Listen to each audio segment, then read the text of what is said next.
think we're ready to begin. I am. Hello and welcome to Erik's Ph.D. defense. My name is Lars Alkesi. I'll be the chairperson, I think the invitation said. With me is the committee. We have Julie Le Cardinal, professor at École Centrale de Paris, Peter Brun, professor emeritus from DTU Business, and Thomas O. Kjær Jensen from the Innovation Fund. And the supervisors are Josef Oman, co-supervisor, sorry. Oh yeah, sorry, it says co-supervisor.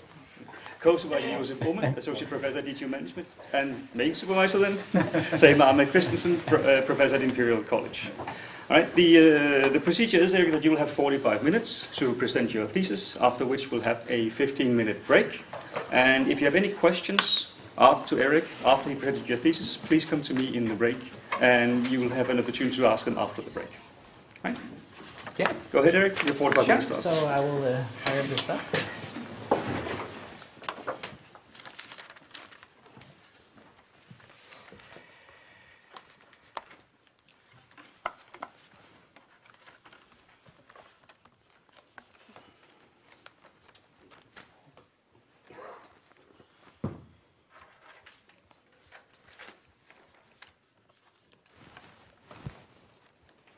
So there we go.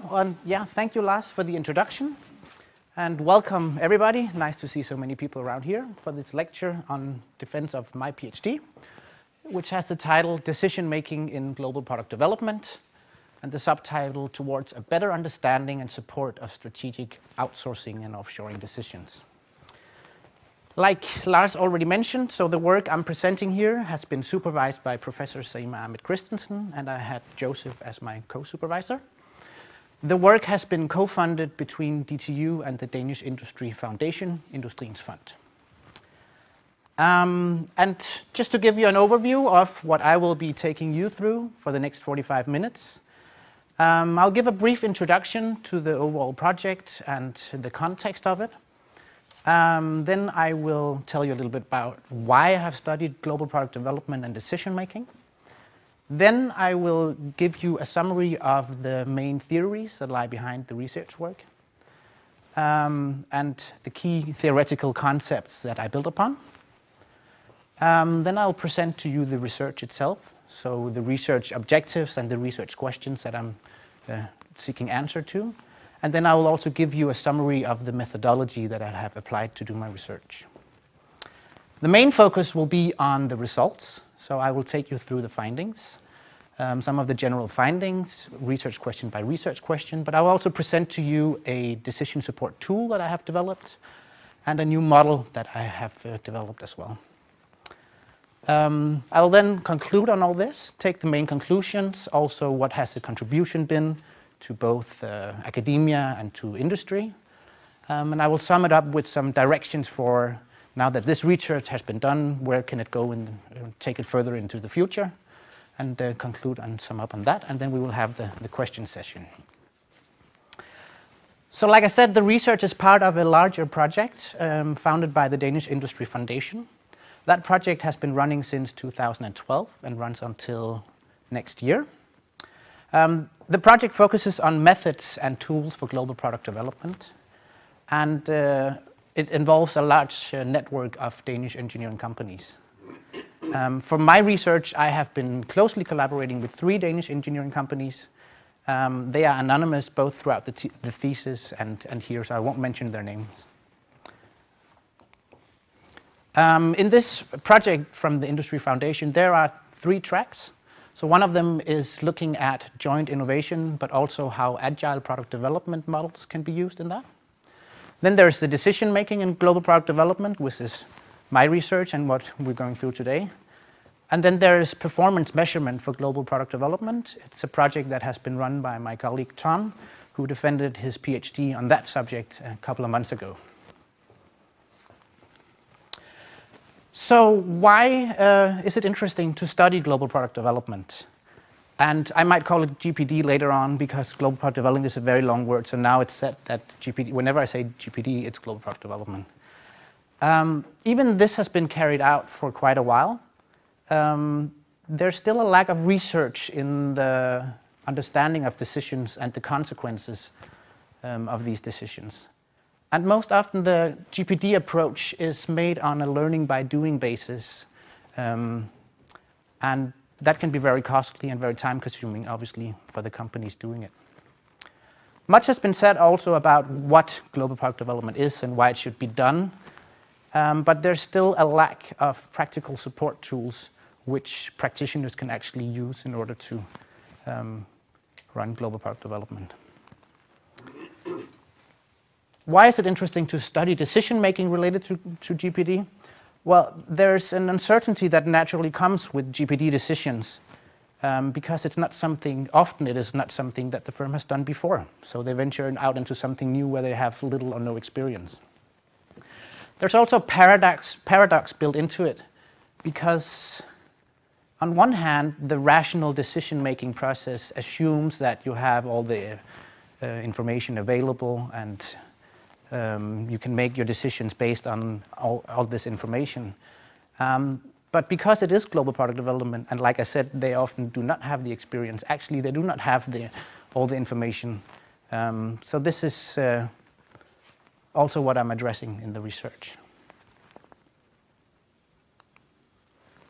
So that was a little bit about the general background, the context. I'm now going to dive into or provide you a short overview of the relevant literature and the theories that are foundation for the research. The literature review is divided into three main focus areas. The first one being global product development, where most of the literature actually is from the engineering management field or operations management. Then there's a theory about decision making, and that covers a broader range. It's represented in several fields, including general management studies, operations management, psychology, and business. And then finally, internationalization, which is mostly represented in the field of business of marketing. But I'm using the internationalization model and theories for some of my work later, so I will also introduce briefly what that is about. So what is global product development? Well, traditionally, product development has been something that has been carried out in one team in one location. Co-located teams that take advantage of the cross-functional communication that they can have and the closeness to each other, face-to-face communication, and so on. Maybe the best example is the coffee machine chat, so the engineers can actually meet at the coffee machine and even discuss there and maybe come up with new ideas or solutions, so that you always have this close communication.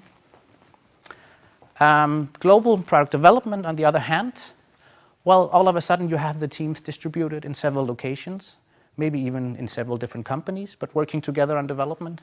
And that sets some completely new requirements, of course, of the way you work and communicate.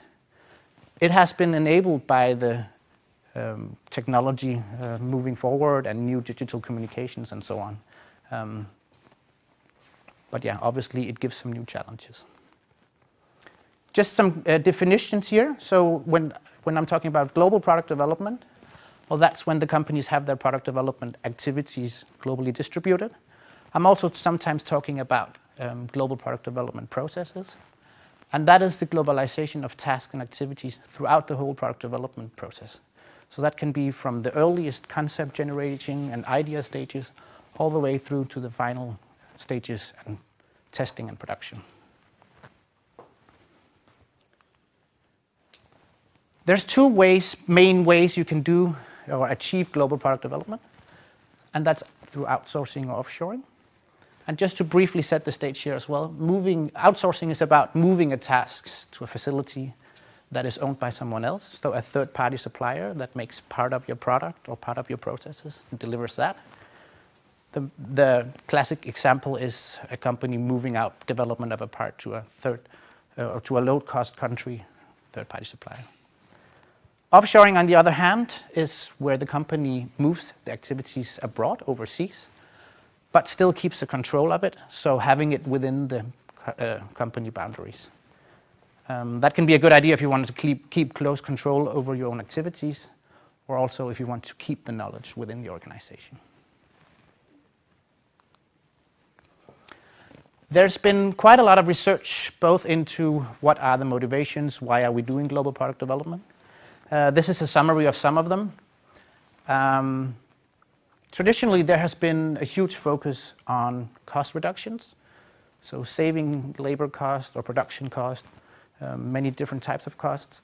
More recently, other motivations have gained more importance as well, especially some of the examples I will also show you, where they need to bridge the gap because they have development still at the home location and production somewhere completely else.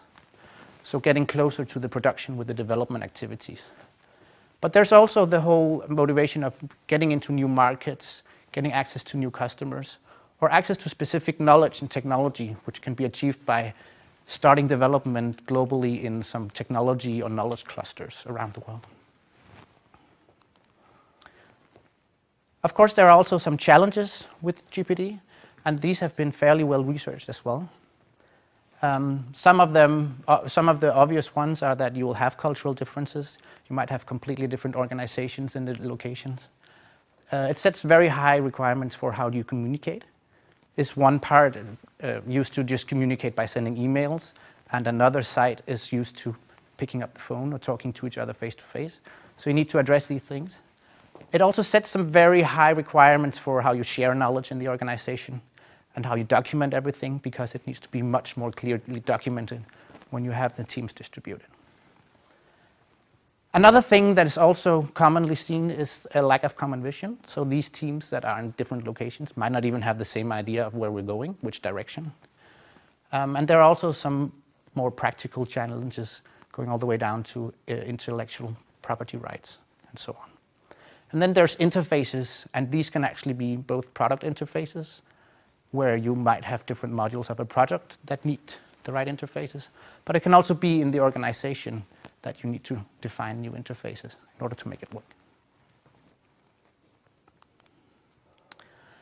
Looking into what has been researched on global product development, one of the key contributors to this is Eppinger and Chitkara. And this is 4 modes of global product development that they defined. And also it shows the different paths a company can take towards global product development. So typically either an outsourcing or offshoring path is taken by the companies. And then once the companies get the experience and build more on it, it can be expanded to maybe including both. And then finally it's global outsourcing, where some of the parts might be outsourced and some of them might be offshored in a different location. Also described by Eppinger and Chitkara are some different stages, approaches to how you can deploy GPD. Starting from top, it's the most basic one, where you actually just take outsourcing of simple, maybe routine tasks. And then when you go further on, you take more integrated and complex tasks and outsource those. The second one is component outsourcing. So there you take it some steps further and actually maybe outsource complete modules of your product development to a new location.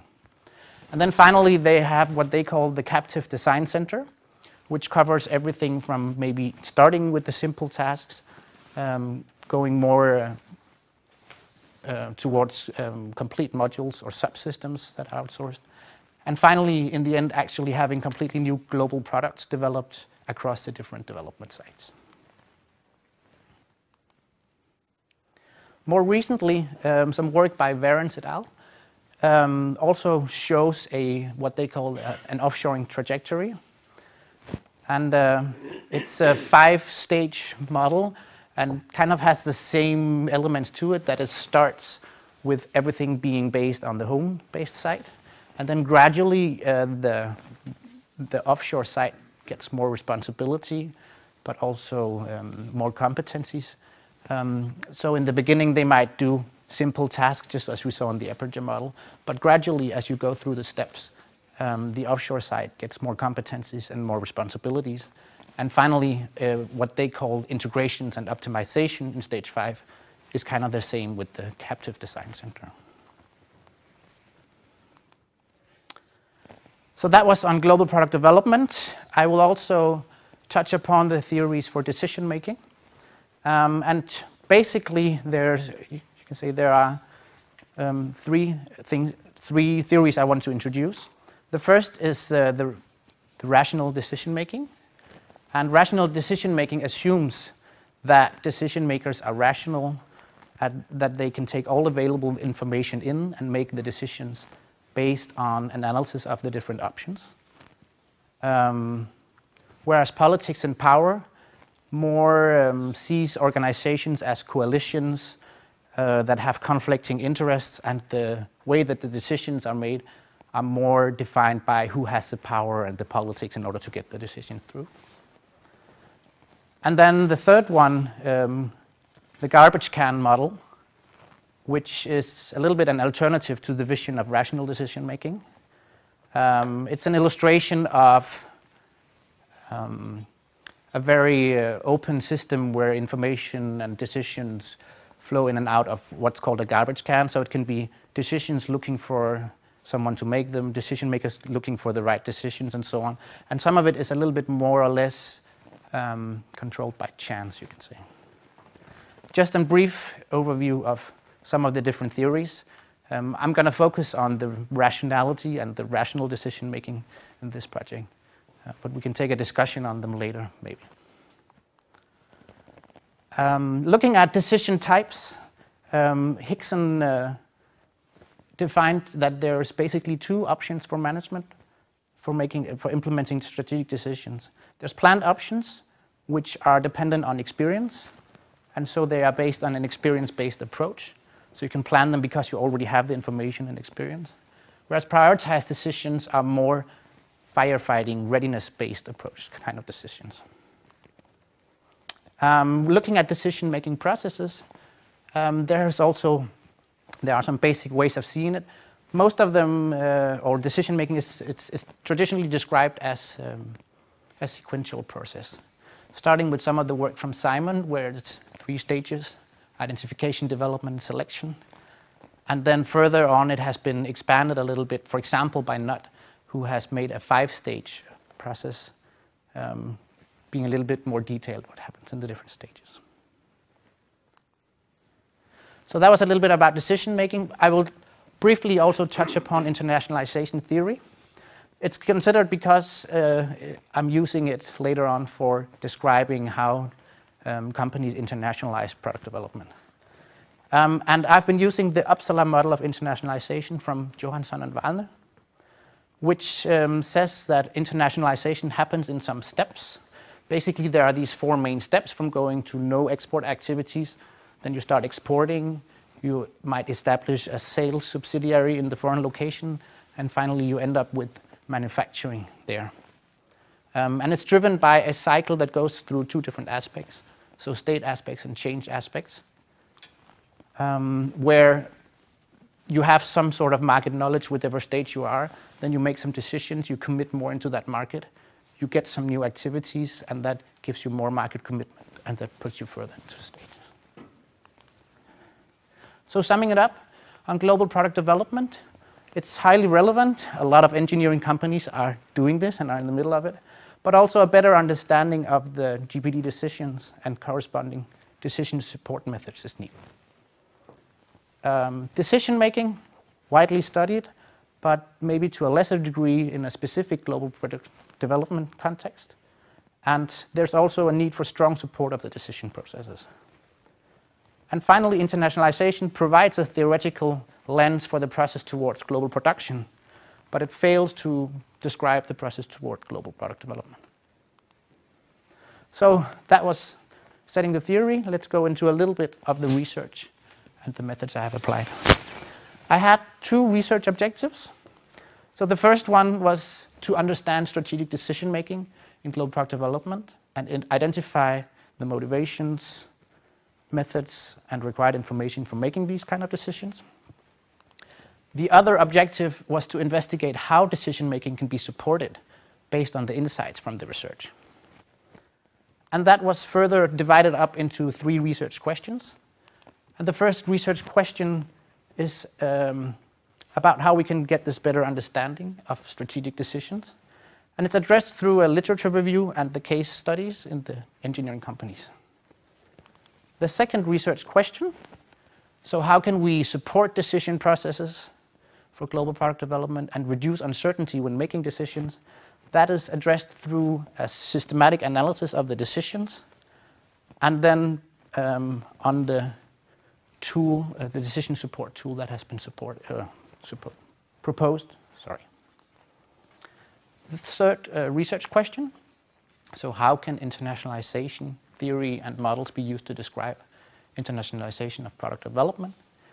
That is addressed through a comparison of the 3 Danish engineering companies from the case, and then additionally 2 Chinese case where we compare the approaches of the 2. Briefly about the research method, it's been case studies where I did interviews, semi-structured interviews in the case companies. I've also been analyzing additional documents. So for example, whenever it was available to have company website, annual reports, meeting minutes, and so on. Then all this data has been coded. And finally, from the coded data, I have mapped all the decisions that I could identify from the interview data.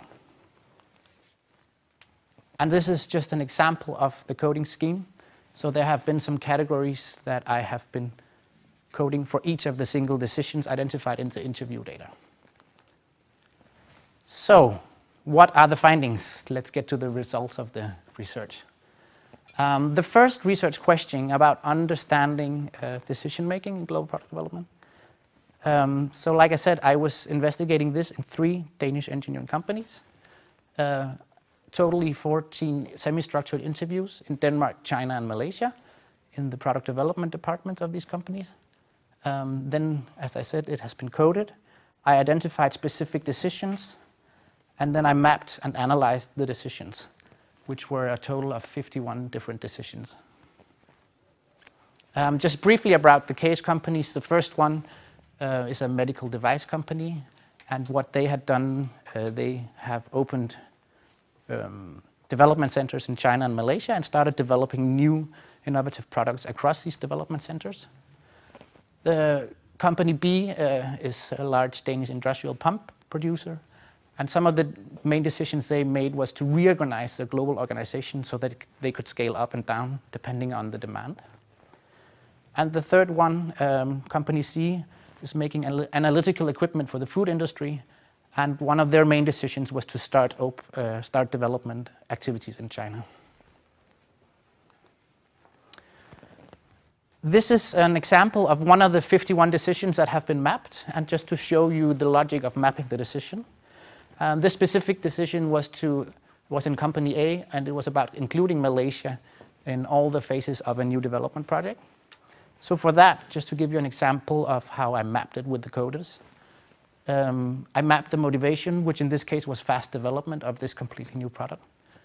I looked at had they used any information input or method in order to do that, and here I could identify that they actually did a risk assessment and a business case of this. Also looking at, did they use a formalized process to make the decisions? In this case, I couldn't identify any. And then I looked a little bit also about the implementation. How was the decision implemented and what was the result? So this is the 51 decisions. Here they have been mapped out according to what global product development mode. And just to show you that a lot of them were offshoring, and that is probably due to the fact that all 3 companies already had some production activities, so they offshored the development work to these sites. But there are also some outsourcing decisions, especially where they outsourced some part of the processes or part of the product they were producing. When looking specifically at what decision types had which methods applied to them, it becomes a little bit more colorful picture.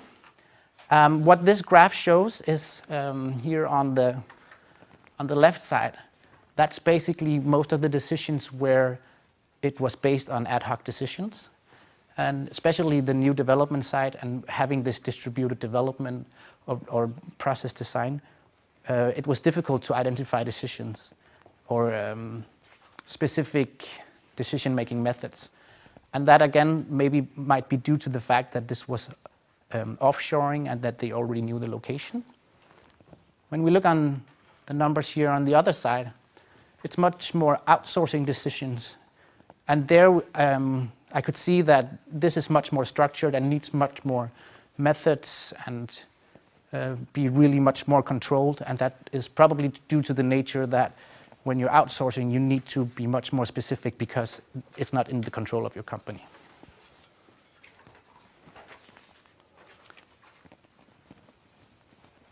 So that was a little bit about the analysis of all the decisions. What this has been used for, and that is answering the second research question, is how can we then support decision making? And I have developed a decision support tool based on the analyzed decisions, and it's inspired by games. Maybe not really the magic 8-ball, we don't want it to be that randomly, but it's been inspired by the way that games can facilitate decision makers to go through a process. It includes insights from the studied decisions, and it builds on the empirical data that was presented in the industrial cases. So I want to dive a little bit into that.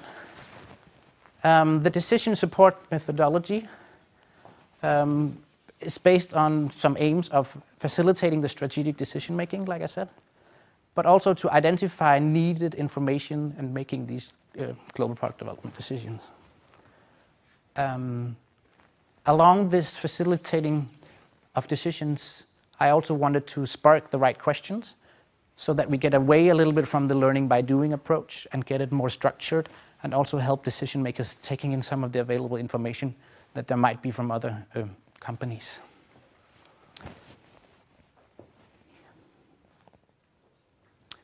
So starting, it's kind of building on the decision-making processes that I presented from NUT earlier. So it's kind of based on the same rational process of going through some stages, but this one is more specifically adapted to global product development decisions.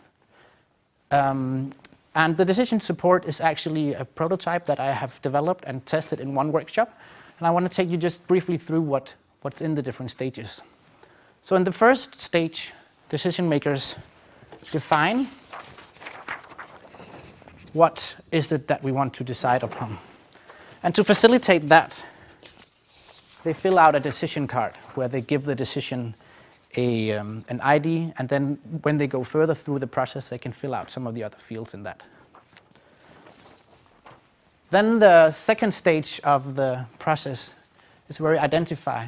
And here it's identifying motivations for globalizing the development and motivations for making the decision as well. Some companies might already have that. They know exactly why they want to do this, but some might not have thought it through. So the way this stage is also facilitated is having some cards that they can use at inspiration, which have examples of motivations from other cases, which can maybe broaden their perspective. The third phase, so here they describe the scenario. What are the different scenarios for this specific decision? What are the decision alternatives? And again, to facilitate this and maybe make them ask some of the questions they didn't think about, it's facilitated by scenario cards that show other scenarios that have been seen both from literature and from the studies.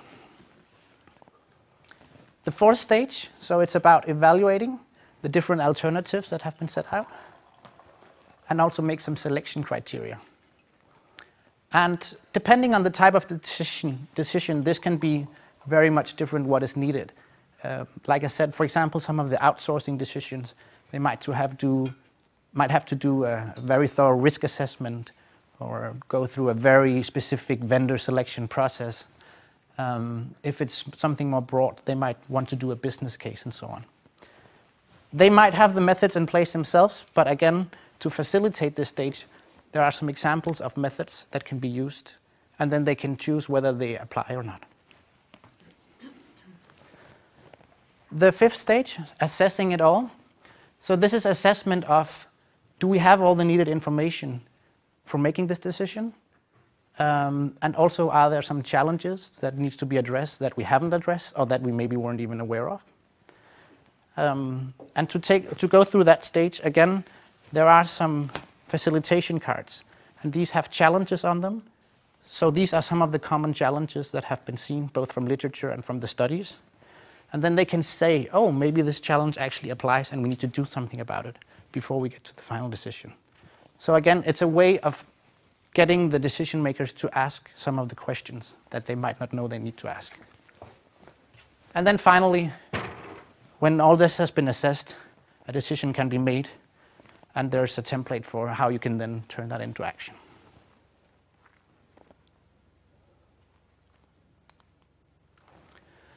So that was a little bit about the decision support tool. The third research question was about how can we use internationalization theory and models to describe the internationalization of product development. And as I said, this has been addressed through a comparison of the 3 Danish case companies and then additionally 2 Chinese companies. The Chinese companies were interviewed by 2 master's thesis students that were supervised by me, so we collaborated about getting the Chinese interviews. And the comparison focused on the different approaches towards global product development from the Danish perspective and the Chinese. This figure shows the 5 cases. So case A, B, and 3 are the Danish cases, and they had all, to some degree, as I said earlier, gone into the captive offshoring, where they had development sites in different locations. The difference was that the Chinese companies were actually in the global outsourcing, and both of them had opened development departments either in Europe or the US, where they tapped into specific technological know-how in order to improve the quality of their products.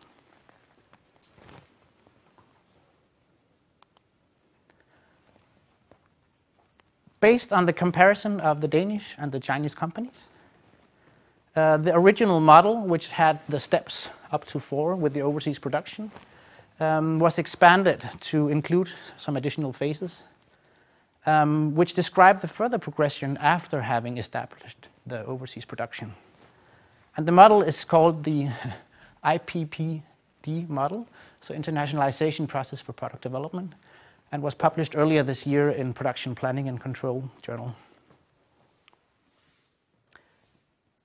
The new or extended internationalization model can be used to then describe what happened in the different cases in the different perspectives. And if we look at the Danish cases, so they had all already gotten to the overseas production, more or less on the traditional way by expanding internationally. Company A is actually at a stage now where they do collaborative research and development across all the sites. Company B and C are still in the phase where they are doing some overseas research and development, but it's not fully integrated yet.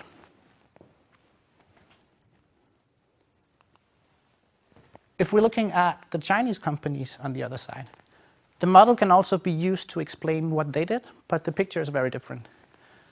So they had started locally, and these were also quite young companies, by the way, and started exporting their products to internationally. But then they had actually just started opening up or buying into R&D departments in, for example, Sweden or the US, bringing in that knowledge and helping them develop their products while still keeping the production in China, obviously, because it's probably more cheap there. So they had actually skipped some of these traditional steps in the trajectory, and that was an interesting finding to see how they did it completely differently. This figure also sums up a little bit what I was talking about. So if you look at the very traditional, basic product development process from research to design, development, and production, the progression towards internationalization had been more or less opposite in these 2 cases, or in the Danish and the Chinese companies. So the Danish companies had all started with offshoring their production, and then gradually started building development upon that, and even started now doing design, and some of them are also starting to do research in those locations. Whereas the Chinese companies had done it in more or less from the other end of the product development process. So they actually started outsourcing or offshoring the research and development. Yeah.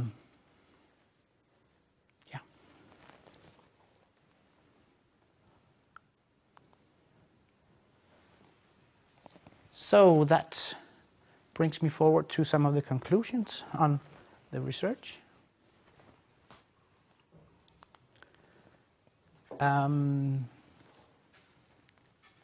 The research has been multidisciplinary, like I said, with the different fields of literature it involved, combining several of these different academic fields, but with the focus on global product development as the main thing binding it together. It was done in a very close collaboration with industry, and I got some unique insights from the industry cases.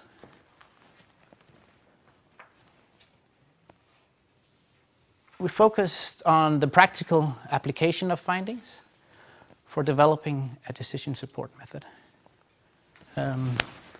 So the prototype I presented here.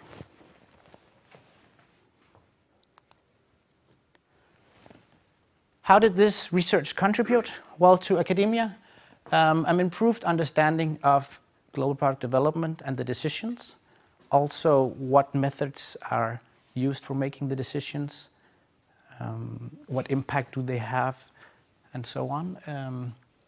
But also, it gives a holistic understanding of the specific types of decisions, how they can be very different, and that different support is needed for different decision types. It also linked them to the motivations and challenges. And the other contribution is the model for internationalization of global product development. So the model I just explained, which has been published earlier this year. Then what are the research contributions to industry? Well, the main contribution here is the toolbox that contains a prescriptive support framework for industry. So facilitating them going through a decision process where they might not have the experience. Linking that a little bit back to the decision-making theory that they might, they can build on the previous experience and have more of that information available that otherwise might not be there. So it's practitioners get a structured way of building the robust decisions. So having summed this up, we've been through the theory, the research results and conclusions. I just briefly want to talk about where does that leave it? Now this research has been done. What are the opportunities for doing future research on it? And there are 5 areas I would like to mention in that connection. The first one is to have some additional studies based on the same research approach. So doing the case studies using the same methodology of coding the interviews and mapping decisions, but doing it in more companies. I think that would be heightening the validity of the findings that I have presented here. Another thing is to expand the studies internationally. So the studies I did were only in Danish companies. That's also due to some practical reasons and the network we have in the Global Product Development Project. But it could be interesting to do the same kind of studies in, for example, other European countries and see whether the same picture emerges or whether there are huge differences. Then an area for further study is testing and evaluation of the decision support methodology. So what I presented here, like I said, it has been presented at a workshop to some industry participants from the project. But the next step would be to go into a company where they have a real time decision scenario and a decision that needs to be made, and actually apply the tool and see if that helps them go through the decision-making process and helps them get to better decisions. That leads into the 4th one, which is to do longitudinal studies of decision effects. So one thing is to ask and identify whether this can help them go through the decision process. But if you do a long-term study, you could also see, are there some effects of using this support tool? Do they make better decisions? And of course, you need to develop a framework on how to measure that. And then finally, to link decision makings with performance measurement. So like I said, my colleague Tom has been working a lot of how do you then measure performance in global product development, and how do you develop key performance indicators for that. And of course, one thing is making the decision, but then measuring the outcome. So making a close link to that research and that methodology.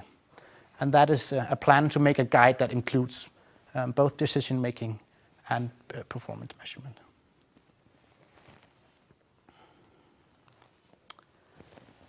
And that brings me to a quote that I like. It's from Hickson, who also has worked a lot with decision making, who said that all research is bad research, in as much as it could always be done better and there's always more to do, and the ground to be covered is infinite. So being aware of that.